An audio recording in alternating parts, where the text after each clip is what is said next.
நீயாடா போட்ட? நீங்க என்ன சொல்றீங்கன்னு எனக்கு புரியலண்ணா. ஆமா ஆமா ஆமா, உனக்கு புரியாது. எப்படா போட்ட? நான் எது டேய் தோரே, நீ தானே போட்ட? நான் நீங்க என்ன பேசுறீங்கன்னு எனக்கு புரியலண்ணா. நீ என்ன பண்ண? என்னாண்ட வந்து சேர்ந்துரு. நீங்க நினைக்கிற ஆள் நான் இல்லைண்ணா. நான் உன்னை கூப்பிட்டுருக்கேன், என் முன்னாடி உட்கார வச்சிருக்கேன், என்கிட்ட வேலை செய்யன்னு கேட்கிறேன்றதுனால நான் உனக்கு கெஞ்சினேன்னு அர்த்தம் கிடையாது.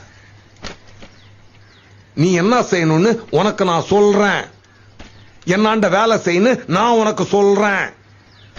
புரியுதா உனக்கு? நான் துரனை நான் போடலண்ணா. ஆமாப்பா, நீ போடலன்னே வச்சு. அப்படியே துரனை நான் போட்டது நானா இருந்தா அவரை போட்ட எனக்கு உங்களை போட எவ்வளவு நேரம் ஆகும்? ஆனா நான் போடலண்ணா.